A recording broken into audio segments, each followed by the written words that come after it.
It's 7:05 p.m. and I'll call to order the Williston Board of School Directors meeting for February 19th, 2014. We'll start with the agenda. Item number 2 is adjustments to the agenda, and I am aware of one. We need to add 8.1.6, the budget meeting minutes from the 16th of December, 2013. They were sent to you under separate email for your review also, so we'll add that to the consent agenda. Does anybody else have any adjustments to the agenda that we should entertain? Great. Item number 3 is audience and communications. Anybody? I guess not. So that brings us to you, Carter. Item number 4 are presentations. Great. So we have been asked to talk about early intervention, and so that will include early our Triple-E program, and also some of the work that we've been doing with students and families who are at risk at that age. So they have a lot of slides. I'm going to go over there and push through the slides as fast as we can, but still, giving them the opportunity to speak. They did a really wonderful job, I think, preparing that. Just so that you know, if we go through these slides too quickly and we'll save time for questions, but I'll make the PowerPoint available to you if you want to take a look at the slides or ask us any questions offline. But tonight we want to try to have it relatively succinct and allow time for questions for you all. Okay. So I'm just going to introduce Jody Russell and Candy Wakefield are a team that work in one of the classrooms.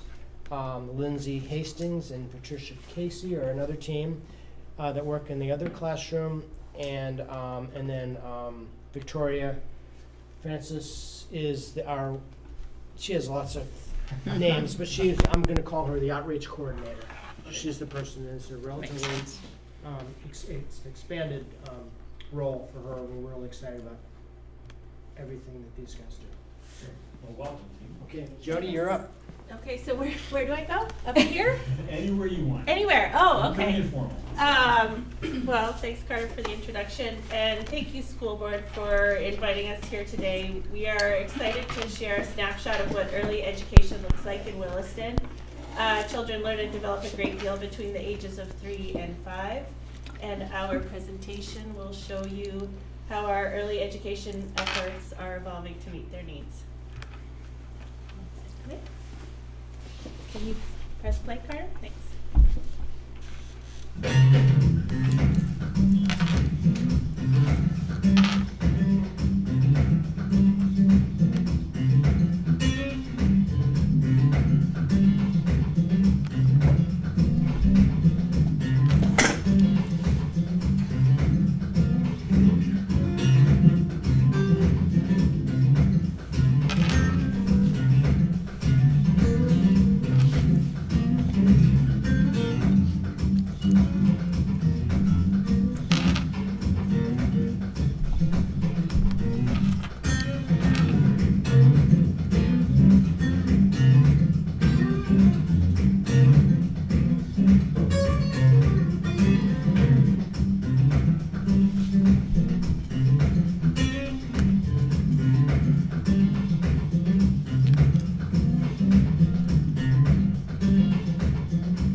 This is just a handout about the outreach, not actually specifically in the PowerPoint, but just you might want to reference it if you have questions after.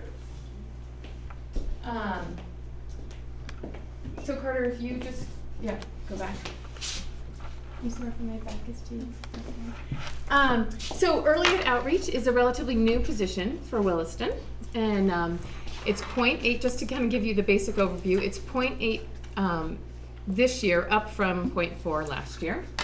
And it's funded in combination of local budgets and early education initiative, which you might be familiar with or not, but I'll tell you more about that. So Some of the outreach activities include community events and support visits, and the Early Ed Initiative is what really drives a lot of the work that I do. But it's all encompassing trying to connect children and families to the school. So we don't even have to read through that. Carter, you can go ahead. So the Early Ed Initiative, are you familiar with it? Just not really? No, okay. So it is something that is funded by the Vermont Agency of Education, and it's a grant that you have to apply for every year.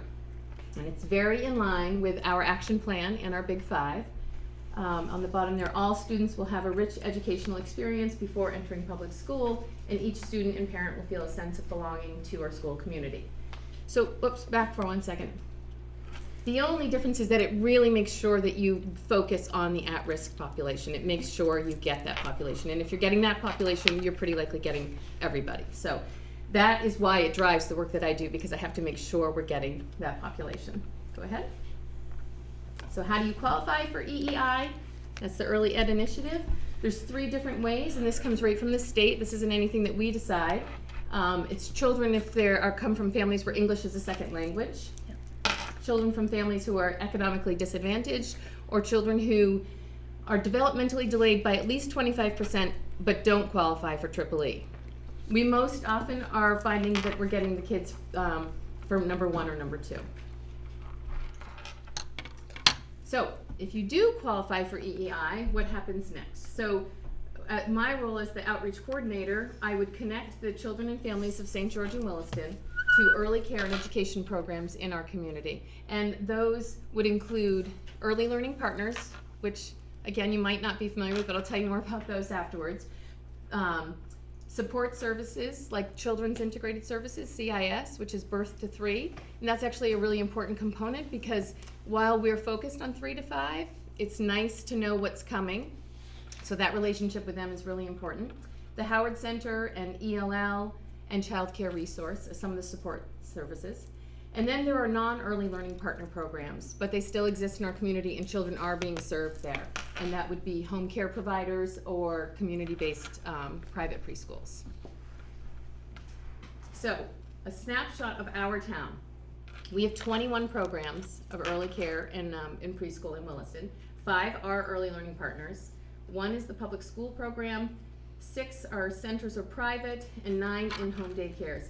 And this is kind of important because in order for us to help the children who are identified as EEI, we are limited to placing them and getting them connected to only the top 2, the early learning partners or the public school program. Until, of course, we get more of the private programs to become early learning partners. So, what is an early learning partner? Does anybody know what an early learning partner is? No? So, Act 62 was established in 2007, and that's was to provide publicly funded preschool for 3 to 5-year-olds 10 hours a week. This is not, it's not universal, everybody doesn't have to do it, but if your school district does it, they provide 10 hours a week for children ages 3 to 5. They have to be 3 by September 1st.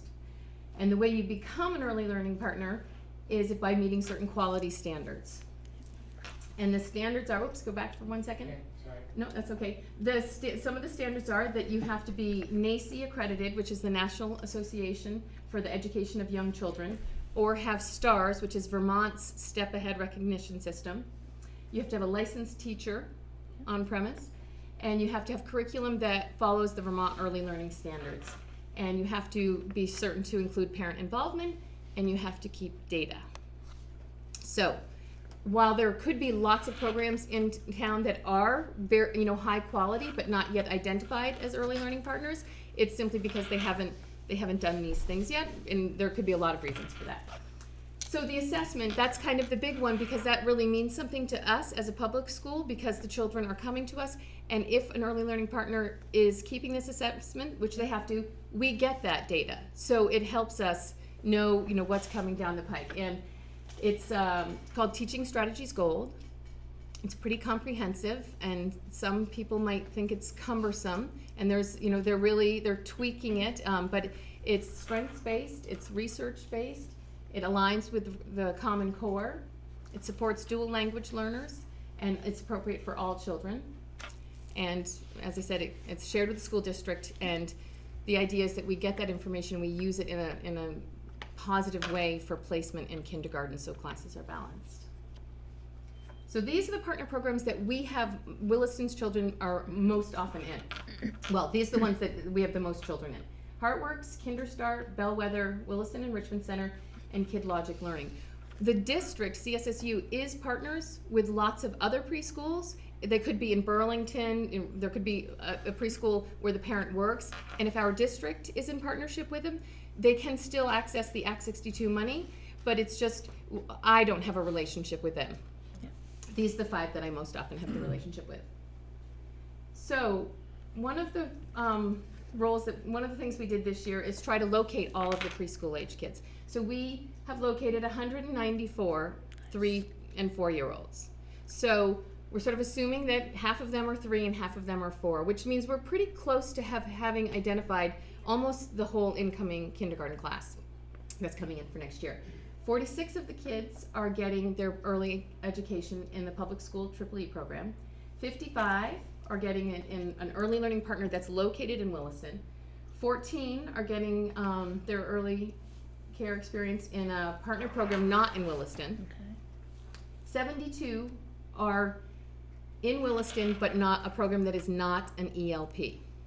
So again, that's not, one of my jobs is to try to encourage these programs to become ELPs. But it doesn't necessarily mean that those children are in poor quality Right. situations. They just haven't identified that. And 7 are in Williston, are in in-home daycares. And an in-home daycare can become a partner also. That's just a different way of looking at it. The ones with the same information as what I just said, the ones with the stars are early learning partners. So we know for certain that over half of our children are already identified as being in quality early ed experiences. And it also means, if you go back to that for one more second, that I'm limited to placing children or helping children get connected to those. You're limited by what? Because of the grant. The Early Ed Initiative grant says that if the children I identify and help, they have to go to an identified high quality program. Yeah. So they have to have gone through the process, right, to be a ELP. So I'm limited where I can place them. So say I find a family and they say, oh, I want to go to Tortoise and the Hare. I technically can't, that's not where I can help facilitate them. I can help them get the funding to go to KinderStart or HeartWorks Right, or okay. one of those other ones, but I can't Gotcha. help them get connected to another one. Thank you, Joy. You're welcome. Can I just ask a question? So, my daughter was identified as an ELL. Oh, okay. And, of course, we didn't take advantage of it because we didn't think she needed it. But if you have a child who's not really fits the criteria, but you're like, wait a minute, you don't really, you fit the criteria technically, but it's not a good use of our resources, how do you handle that? Well, I just had a Or- conversation with the ELL teacher today because we have the applications for the peer lottery for the EEE class. And some of them are siblings of identified ELL students who are already school age. So I asked her, I said, so for preschool, is there some sort of criteria? And she said, I can offer it to the families, that you certainly can say no. And I think we haven't yet experienced somebody taking advantage of that. Yeah. Well, it's hard to say that they are.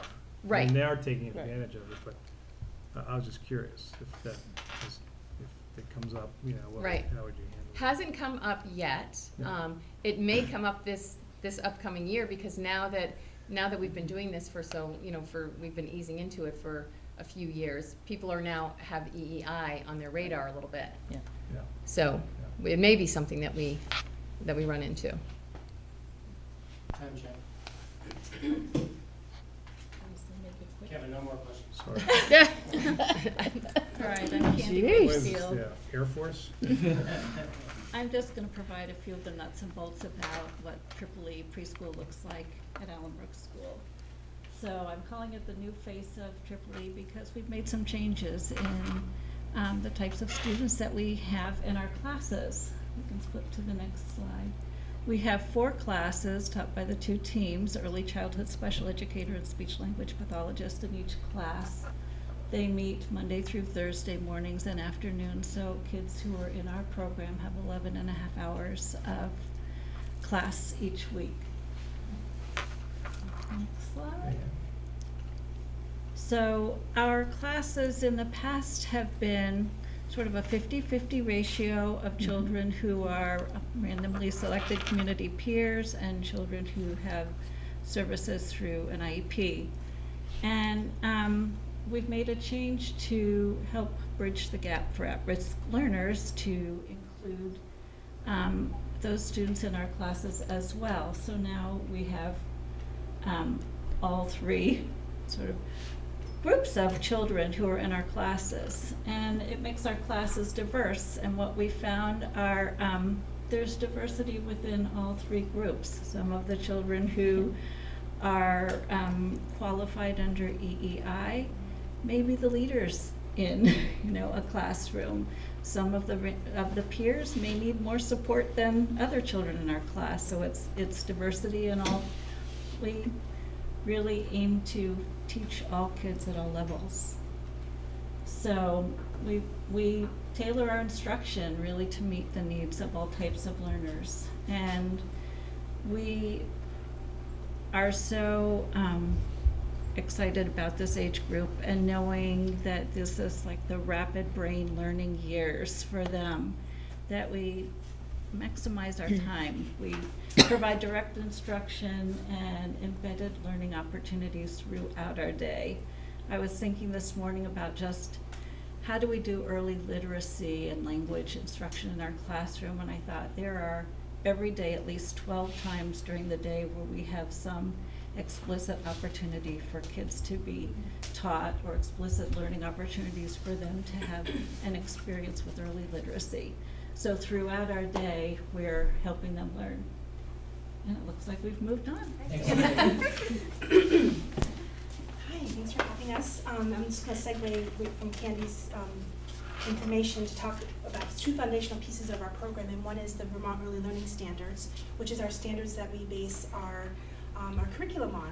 So Carter, he's just going to quickly kind of go through these. This is a presentation that I did for parents last fall, just looking at our day and looking at the standards and showing how through every part of our day we are working on something. As Candy said, it's 11 and a half hours and it is jam-packed. We take advantage of every learning opportunity that we have. I love the Vermont Early Learning Standards because they're based in play, and it talks about how play is a vehicle for children to learn. And although we're doing a lot of care routines and doing a lot of direct instruction, particularly with our children who are on IEPs, we're also finding time for facilitated play in our classroom and really looking at our environments and building them to support this idea as well.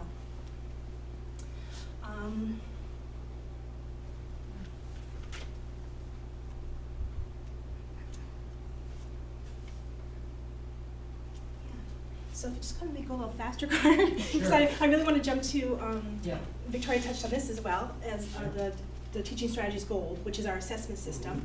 These are other jobs, right? Yep, secretary. Weather. Yeah. There's learning in everything, in all developmental areas as well. Snack time, that's my favorite. Play. And I want to make sure you have a chance to see some nice images of children as well. As they fly. Closing circle. Okay, so we'll stop there for a second. So what I have a handout. So our TS Gold is it's web-based, and we're really fortunate that we have access to a web-based system. Some districts have to use paper and pencil. Having a web-based system is a bonus because there's so many ways that we can access the information and look at it. So I'd like to share with you a profile of our classrooms, and we do checkpoint. We look at the 36 objectives 3 times a year in the fall, late fall. We just did one this February, and we'll do it again in June.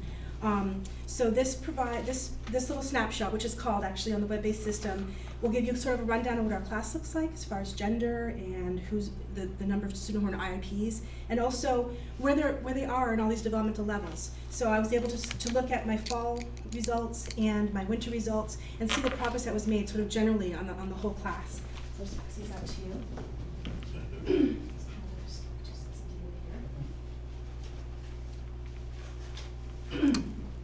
Second piece, which I'd like to share here, is we can also look at individual children. And this is a child who's been under the Triple E program for 3 years. And with this system, we're able to look at his progress throughout these 3 years that he's been in our program, and see where he's meeting the standards, and see where he's exceeding the standards, and also see where he still has some work to do. So, can you scroll down, Carter? Sure. So these are all the objectives that we work with, that we rate 3 times a year. And this, clearly, these right here, starting here, these are specifically for children who are on IEPs. So the system really works, it has dimensions to it that help us look at children really globally. And it has also some standards for children with English language learners as well. So anyway, so it's a great way to look at our data and to think about, where we need to go, what we need to do, what changes to make. And I just really appreciate that our district supports us having the system, because it's very valuable. Thank you. Hi, I'm Lindsay. I'm the speech and pathologist in Patricia's class. So I just wanted to talk about kind of my 2 roles within the team through the lens of 2 students in our program. So 4 days a week, I am fully embedded into the preschool classroom, which means that all the children that I see that are on an IEP, I'm able to see throughout the day, as opposed to having to pull them at specific times or just pop in my scheduled slots. I get to really work on their IEP goals throughout the day.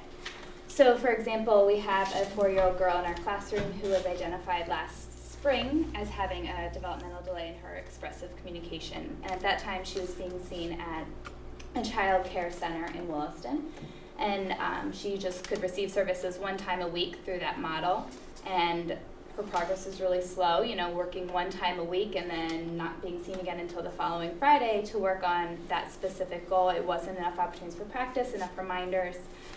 She entered the Triple E program at Allenbrook this fall and has just taken off. And it's just through getting that practice on her individual goal in all these different settings throughout the activities that we do in our preschool classroom. For instance, when her job is secretary and she has to go up and read what our class schedule is, there's 5 opportunities for her to practice the S sound, which is one of her goals. And now it's just generalized that she doesn't need reminders anymore. Or when we do a whole group language lesson, we do Matt and Molly stories, which are great little sequence stories that the kids get up and act out in our class.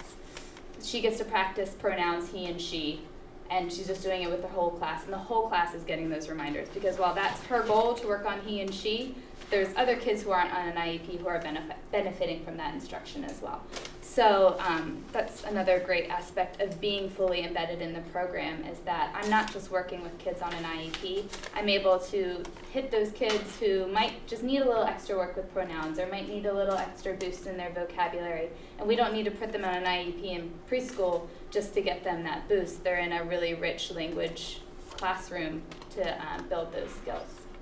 And then the other part of my job is on Fridays, or 20% of my job is doing home and center-based services. So that's for children who have been identified as having a developmental delay in speech and language, and maybe their families would prefer to just continue to have them at home with them, don't want them in the program yet, or they might be really happy with the community program that they're already in. It's a really rich environment, and so I work closely with the families and the center care providers there on the child's goals, really giving them the resources so that it's not just those children are getting speech 1 day a week and then it's forgotten until the next time I come, but their teachers and their families are able to provide them the supports that they need. And this little girl was originally identified through the Birth to 3 CISEI program. and she had a 4-month delay in her expressive language. She transitioned into the Triple E program last March and began receiving those 1-day-a-week services with lots of support with the family. And working closely with her parents, we decided to test her before her 3-year eligibility because she was really just exceeding and had met all of her IEP goals. And at that time, she had a chronological age equivalent of 4.5 years old, and she was 3.5. So she's really a year above where she needed to be. She no longer meets the criteria for special education. She hasn't even entered kindergarten yet. And I think that's really, in terms of that aspect of our job, why we do what we do. We want the kids to have the tools they need, so when they enter kindergarten, they're just ready to go with the rest of their peers. And I think we all really love what we do. So thank you guys, and questions?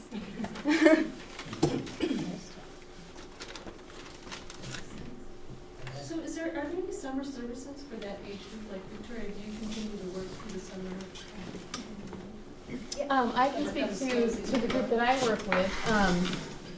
I've been cautioned not to, get too excited before the budget actually passes, but we did put in a decision packet to offer a summer camp for the at-risk population.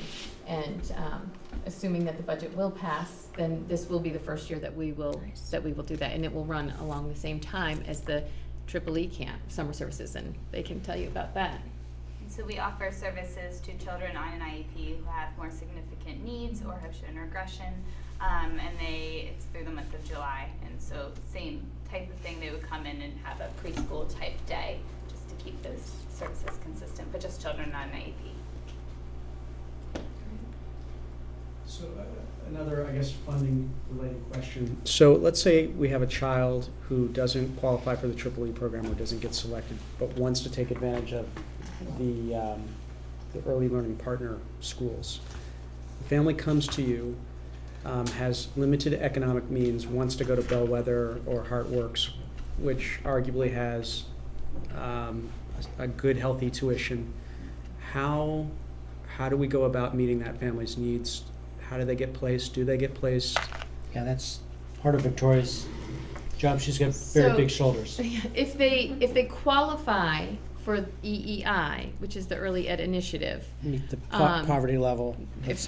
Right. If they're economically disadvantaged to a point that they qualify, we tell them that we can only help place them in a program, and it needs to be one that they can afford. So we'll also get them connected to child subsidy, but there are programs that they would go through those processes until they came upon one that matched their economic needs. We have not yet had anybody not be able to serve anybody, except for the reason of transportation.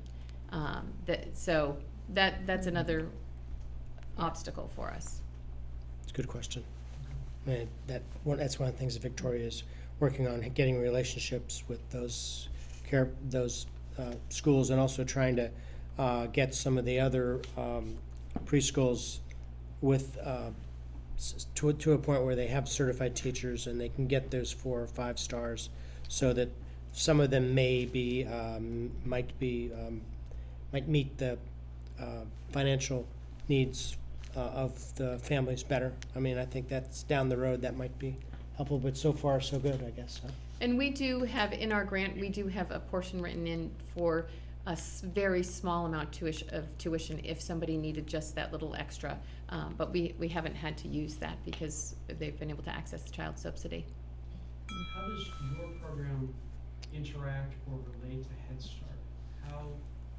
Because my vague understanding is that Head Start has some or similar goals. Well, Head Start is a federal program, and they have to have full enrollment. So they move around and go where children are. And currently, Head Start does not have any Williston or St. George children. They don't have any place here. And apparently, they did for many years in Heinsberg, but they're no longer in Heinsberg even.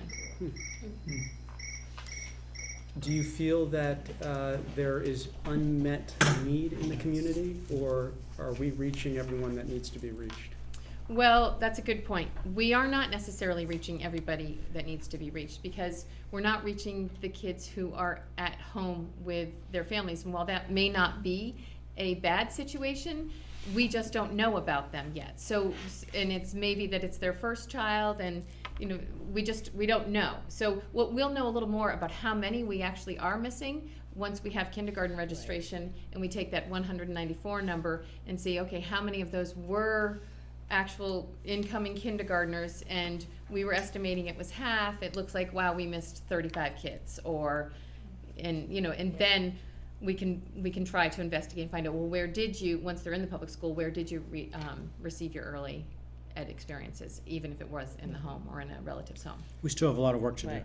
Okay. Because that was my question, is I didn't see the in-the-home represented, so I'm Yes, assuming yeah. that's the hardest group That's to the try hardest one. to- That's the one we Yeah. don't know. Okay. We don't know. And is that because traditionally you find out about these children through their daycare providers? I mean, is that, Well, I have Doctors, found out, we nurses. put articles in the Observer, we put things in the Bell, I've hung flyers in laundromats, doctors' offices, and, sort of thoughtfully placed gas stations that might be, near. So I have gotten some families, like from St. George, that saw the flyer on the gas station bulletin board across, Nice.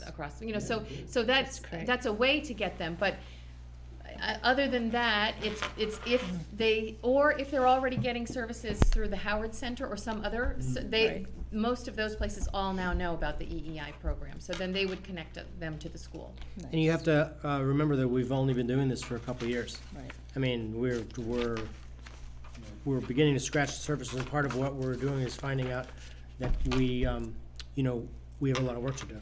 But these people in poverty weren't served, not strategically in the past, so it's only been 2 years. But I'm very proud of Yeah, that's great. what we're doing, what you guys have allowed us to do. Yeah, so one other question. So the private preschools and in-home daycares who aren't early learning partners, I assume that they're not for a number of reasons. In your opinion, is there anything that we could do to help encourage them? And it's a fiscal question for me, actually.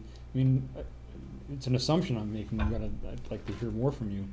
Are they choosing not to become early learner partners because it's expensive? It's time consuming? Is there no incentive for them really because they're filling their daycares anyway? There are some incentives, and you were right when you guessed that it's probably a variety of reasons, because it is for a variety of reasons. So there is one program in town that is very, high quality. They're fully booked. They have a waiting list. Their Why business is would they- running smoothly. So while there may subsidy? be incentives of saying, they're connected with the school, the incentive is that we, as a community, we're educating these children from birth to 5. That's Yeah. sort of the incentive. And with the early learning partners can then take advantage of the professionals that I have access to in the building. And that's another part of it that we're trying to grow, is to do this sort of tier 2 supports for children who are not identified as having issues, but having monthly meetings with the early learning partners, just sort of, share and talk about things that are going on, so I can go back to the building and access the special educators, the SLPs, the ELL, the guidance counselor, and go back to them. But, so that's one reason, is they're fully booked. That's, there are some that, the steps to get the stars are just really cumbersome in their mind. They're not really, but in their mind they are. And so we do have a district person who helps with that process, and that's Sherry Carlson. So she Supervisory union. yeah, person. so she will help them find a mentor, but some people are overwhelmed by that. And then it's also, it's about relationships. It takes a while for me to get in the door and to, let them keep having me come back and visit, and not think that I'm judging them, but just that I want to go into a partnership with them, and that so I think it takes time, and this is the first year that we've had any time to do that, and we have brought on 2 new partners, so that's fantastic. good. But when you look and you see that, there's a few large programs that we would really like to, and there's an in-home daycare that we're working with right now, and that's a little trickier because an in-home daycare doesn't have to have a licensed teacher on staff. They have to have a licensed teacher 10 hours a month to do supervision or mentoring. And so what that means is they then have to pay that educator. So the Act 62 money for becoming a partner doesn't get to go right to the family. It goes to program improvements. And while that's all a great thing, some families might say, hey, where's my money? But the deal is that the money is improving the program. Yeah. So, It'll be interesting to see when the kindergarten class comes in, who you didn't capture, yes. and then maybe Yeah. from them you can figure out how to Get to capture them. people. Yeah. Mm-hmm. If you capture everybody, it'd be awesome for predicting the student population Yeah. in the future. It's You true. Yeah. know, very helpful, Yeah. actually, Yeah, for our the purposes. best number we could have. Mhm. Yeah. 100%. Yeah. I'll work on it. Very good. Okay. Thank you. Thank you very much. Very for your nice time. job, everyone.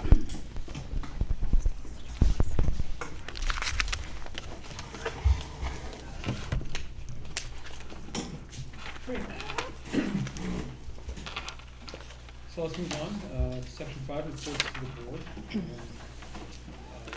Principal's report is sent to previously with email. Jackie, is there anything from you from the principal's report that you'd like to highlight tonight? Our first 3-day consecutive work with our science consultant happened in January. It went very, very well. She's back again in March. This is focusing initially on middle level, just because capacity-wise, those are the teachers that aren't involved in 100 other initiatives going on. And the way we've broken up her time is she spends about a half day with each house in science classrooms, observing, giving feedback, and also helping plan lessons based on the new next gen standards. So it was very positive. Teachers all set goals for what they're working on in between, and then she'll be back again in March. So it's been a great kickoff to that. Good. So it took us a while to find her, but it's been a great kickoff, and we hope it'll continue to develop and roll out. So we're pretty happy with that. This week's been theme week at Williston. It's Yeah, gone it's a really, good really week. well. Yeah. Kids have had a great time, and I had a chance to experience 3 different workshops this year, which has been a little different. And big day tomorrow with assemblies and 8th grade student faculty basketball game. So Great. that's about, yeah. Excellent. Great, continuing on, CSSU debrief. Discussed this evening, we had a presentation from Mike Boardman. It's a mandate that we reevaluate our insurance coverages at the CSSU and subsequently our level. Thank you, So- Carter. Thank you, Carter. Thank you. So he presented a report about, around the coverages that we have and the costs to that. And just very briefly, where did I put it? Not surprisingly, the largest cost in coverage is around workers' compensation, followed after that by the cost to insure vehicles, buses, and then all of the other commercial property. So that's available if you want to dive into it and understand further how much coverage is available, but that was a point of discussion. Otherwise, there were some discussions around how we assess special education costs now that special education is moving to the CSSU. And we made this move last year. We made it under the assumption that we had the ability to choose how we were going to bill back those services, and so we chose to bill them back basically as we use them. So really, there would be no net change in the costs school to school or across the district. Well, it turns out that that's not the intent of the law. The intent of the law is that those services need to be billed equitably across the entire supervisory union, and so if we don't decide upon a method to do that, we will be forced to use ADM as our number to assess those services across each school. So right now there is an effort going on at the supervisory union administration level to take a look at what the costs would be for using ADM. ADM being, Average daily membership Thank you. of population, how many? oh, I see. regardless of use. Total population. Total population, not, N- so not another, use. so another metric that we could use would be actual number of, students at need in each school and assessing that way. Mhm. And then the third way is, geez, actually, I have it here, hold on. Child count. Child count, yep, yep. And so the numbers are being crunched right now to take a look at what the impacts are and the pros and cons are across each of those. So we'll see those at the next meeting. So those numbers will be given to us with some context around how they were built and what they mean. And then at the next meeting that'll be May, there'll be a discussion. There'll be a big discussion about what it means. This is decided as, forever, it has to be for everybody. It has to be for everybody, We can so, put our so input in what we like. right, so in the end, it's gonna be the Yeah. CSSU board that will have to take a vote on this, but we certainly, through our representation, have that, input. No matter which way you look at the numbers, Williston will, in the first year, or years anyway, will end up paying less than we are now for the services. However, that may be a good and a bad thing, because that may mean the services will change, because the way that it's all gonna work out. Nobody knows yet. It's really, there's a lot of work that needs to be done around this, but the long and short of it is that, we don't get, quote, the free pass that we thought we were gonna get and not have to shake everything up. We need to, equitably bill for these services across the union.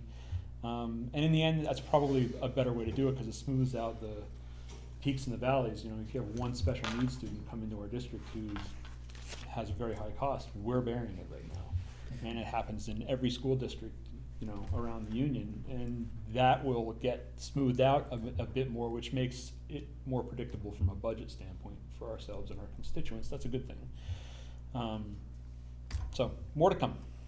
Do you perceive that there's a governance piece to it, not just a financial one, in the sense of if we were billed what we need, then we really had autonomy to figure out what we wanted Yeah. or needed and could make those decisions without having to worry the impacts of the other school districts? Yeah, but I think that's also being worked on in parallel too, because I think that's a large part of the work that Megan's doing at the supervisory union level with all of the special education coordinators around all the schools to kind of find that balance, I suspect, So changes are going to come in the delivery of these services. Understood, but I'm wondering if it's not just the delivery, but it's also the choice of service. Yeah. That's true, because we arguably, we choose to spend a bit more than the other schools. Right. So I think that choice will maybe not be Well, or maybe that should be part of the dialogue. Is That's true also. Yeah. to protect. Yeah, Yeah. because our students on IEPs and the kneecap scores that were just released and we're just starting to analyze made incredible progress in all areas as compared to the other schools. Like we were tremendous gains. So like you said, I think this needs to be part of the conversation. It's a good point. So Yeah. anyway, Yeah, so those are the two big items, and then, of course, Jackie's presentation, I thought was really interesting, around, especially the walkthroughs and evaluation, yes. So that's the debrief. Any questions? Great, let me get myself back on track here. Somewhere along the way, I picked up the other agenda, and that wouldn't be a bad thing. Oh, and then 5.3 is the second quarter financial management report, which was in your handouts. you want me to highlight a few Sure. pieces of that? That would be good. So second quarter reports. Right now, we're projected to end the year with approximately a $31,000 surplus, which is good. Expenditures are estimated right now to finish better than the budget. Revenues are going to be a little bit worse than what was budgeted. So in the end, we're still coming out about 31,000 ahead, or projected to. Operations and maintenance is running over in several areas. The two main factors in that was The fire alarm work that had to happen over the summer cost a lot more than expected, and some of the flooding we experienced and carpet replacement and other work that had to be done in part of Williston Central was also unexpected work and caused a large expenditure. And food service continues to be financially very challenging. Projecting a deficit, $37,000 deficit, food costs. There's new federal regulations and obligations that have to happen that are factoring in, and then salaries and benefits. So it's difficult to try to make that work. The flip side of that is we have really high quality food and nutritious food and great options for kids. So those are the main highlights. Any questions? Okay. Thank you. Welcome. Great, so this gets us to section 6, discussion matters. So 6.1, budget informational meeting preparation. Let's see, so quick question for you, Jackie. I assume that this great brochure is gonna go out Mhm. in the Observer this week, like tomorrow? I would I would think it would be. I don't know I that kinda for thought it sure, was gonna but go out last week, but I guess I wasn't right on that one. Yeah, but it didn't, it wasn't in my paper. I'll shoot Sid a note, because I wanna make sure that this is electronically available, either on the website or Mhm. somewhere where, we can point people to it, just. okay. It's on the school bell. Is it? Yeah. Is it, okay, great. Yeah. Well, even just a standalone, cause I think we Yeah. can start to circulate it around electronically. Start sharing it to I can make friends a note and of that. Things like that on email and Yeah. our Facebook page and stuff. Right. Good. Good. So I'm just trying to think about what we need to do to get the word out. Last evening, Walter and I did the Channel 17 budget review, our 30 minutes of fame. You said it went well. Yeah, I thought it went very well. We didn't have anybody call in for questions, which is, typical, I suppose. But, we went through the entire budget presentation, pretty much as we will in March at the town meeting. I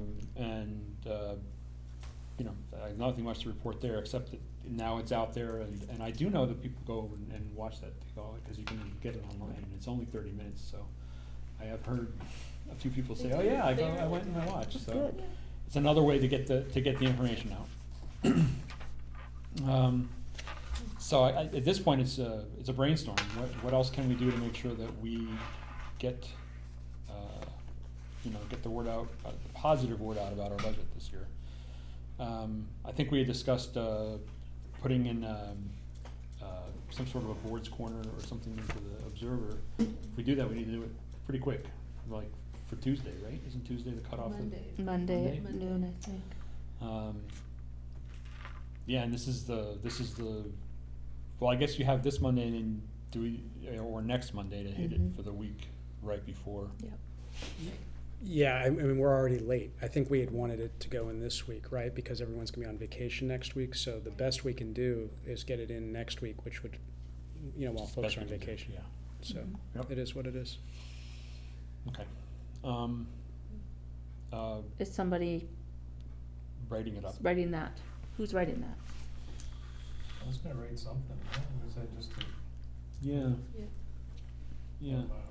Not sure what it was, what you wanted in it. It's informational. It's Do you know how many words I have? about 200 is usually what they. 200. Yeah. But they will typically for this, if you need to go over, Yeah, they'll let you go over. Yeah, it's on my calendar. Yeah.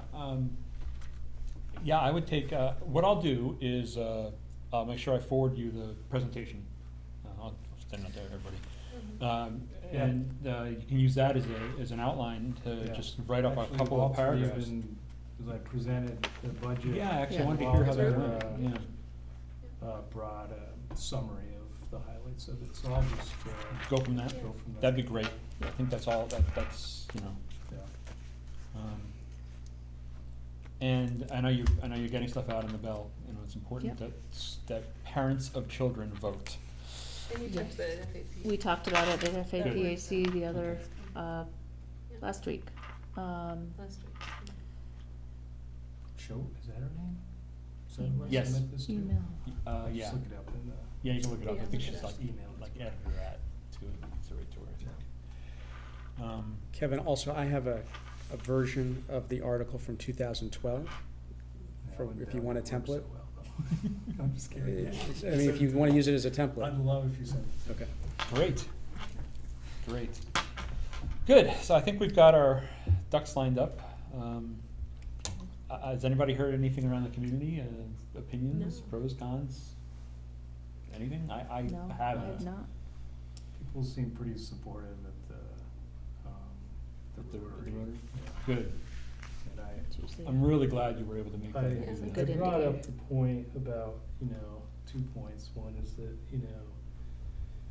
we're in a situation where teachers are competing, with other industries that are getting more efficient, and schoolrooms aren't getting more efficient because you still have the same number of students Mhm. and one teacher, so you need to pay them more, but yet we're not able to do it in any more efficient manner, and we're competing with everybody else who's getting more efficient. So education's just essentially going to continue to get more expensive, and we don't have a whole lot of control over it.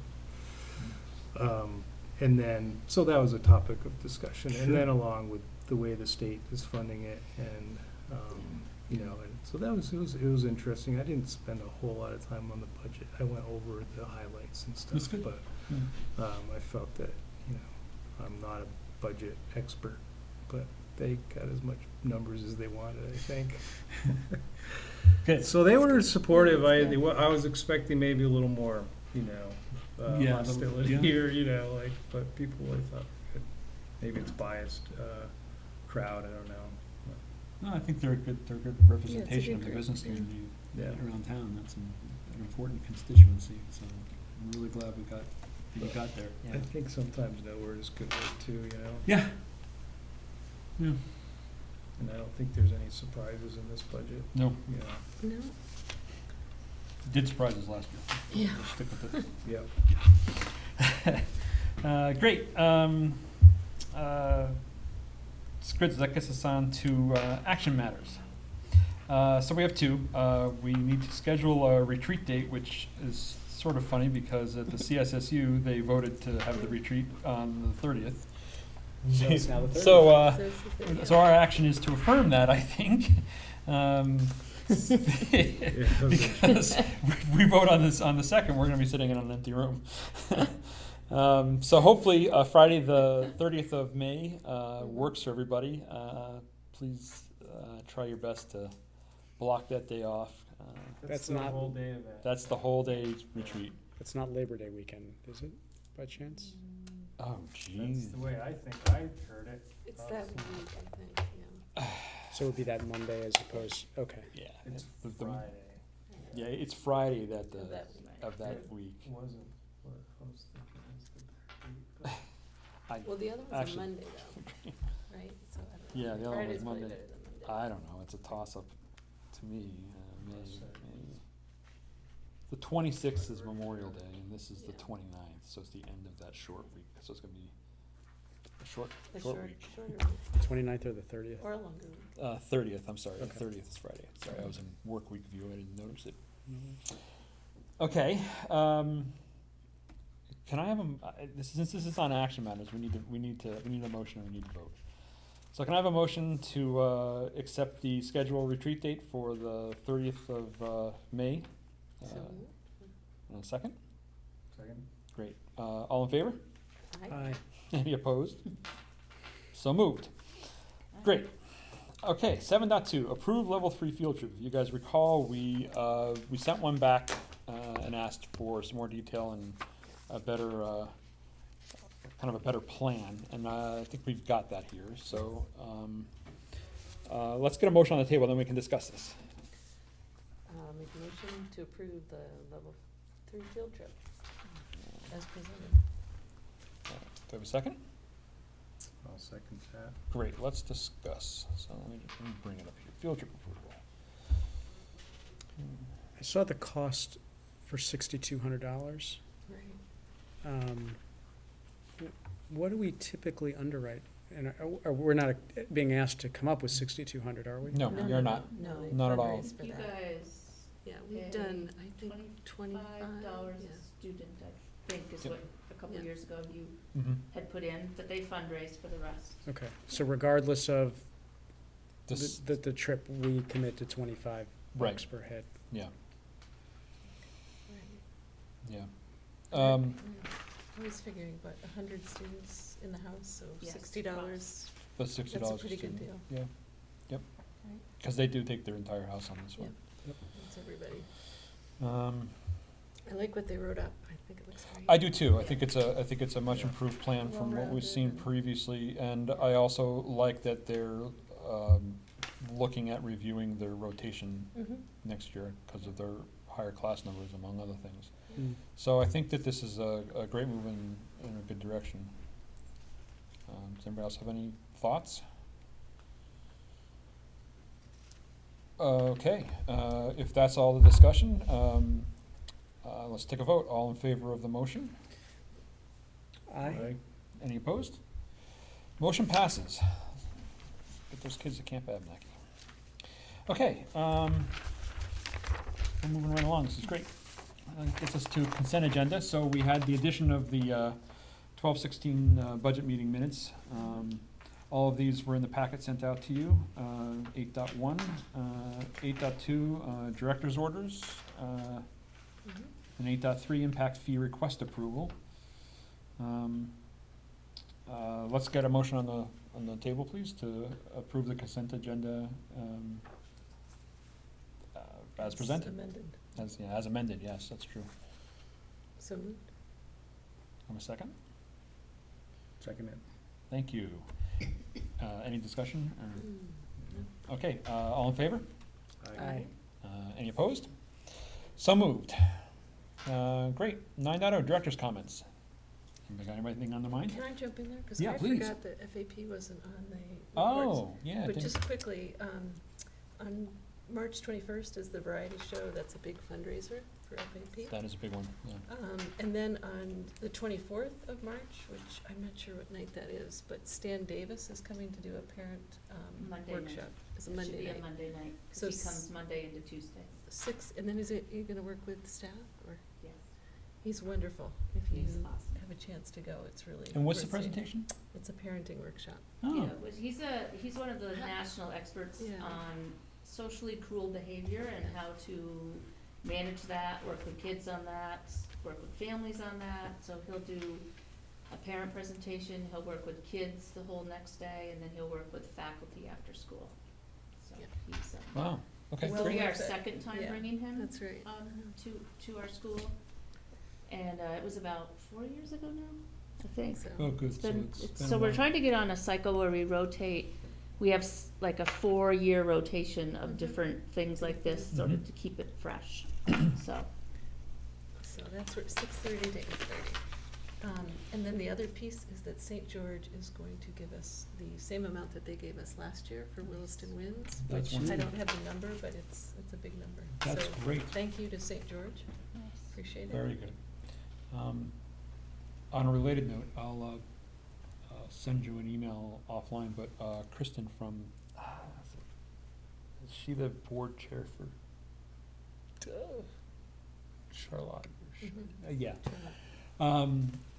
Question came up about their PTO to her, and they're interested in learning more about how Williston's FAP works because they feel it's Works you know, really well. more involved and connected with the with the Yeah. faculty and administration, and so they're interested in hearing a little bit more about how that works. So I told her that I would get her in contact with you, and maybe they could then get in contact with you guys Yep. and show Sounds yourself Yeah, I was off. actually observe. approached at the Rotary too, and they said that there was they'd like to support a project of some sort with us.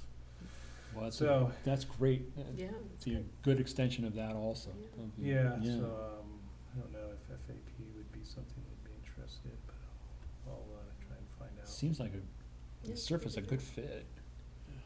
It's a place to connect. I think Yeah. that one thing they were looking for is if it had a direction, like maybe even one of these trips would be Mm. something that they'd be interested in sponsoring, you know, because it's very tangible for them, and, you know, it's like, here, this is what we're doing, they can, Mm. you know, rather than, you know. Trip or so- project or a capital improvement or, Yeah. no, seriously, like, Yeah, you know. exactly, Yeah. that's the we- type you of know, thing like, they're you know, looking for, Well, you know, an improvement to a Yeah. playground Talk or to to a him. field Yeah. or. Yeah, Yeah, Walter there's can lots help. of- Yeah, Because Walter I know can he's help. in the past helped try to figure out where to channel. Yeah. I thought last year they bought They did books. books for, Yeah, they give us Early books, she used to say. Yeah, that was education great. books. so, and we've had a lot lately. We've had, a lot of different community, restaurants and different things helping, Yep. and Noticed that in directing the funds bell. to It's different really great. projects. The mobile arts grant just came in and that was $500, directed to science, so, Mm. it's great. Excellent. Good news all around. Yeah. Great. Any other director's comments? Otherwise, we'll confirm our next meeting dates. Okay. Okay, so our next regular meeting is after town meeting, after the vote, on March 12th. So this is a little different than all the other meetings because we'll meet first at 5:30 on the 12th because we need to reconstitute the new board, re-elect our chairs and clerks and vice chairs and our representatives to CSSU, and then after our meeting, those new CSSU reps will go represent us at that next meeting. So that's how that works. So that'll be on the 12th of March. And then there's our regularly scheduled board chairs meeting on the 18th, which is bright and early in the morning in CVU. So that's what we've got going on coming up. And with that, I think we would like to adjourn into executive session for the purpose of negotiations. So, And to comment on. yes, and also for personnel, too. So,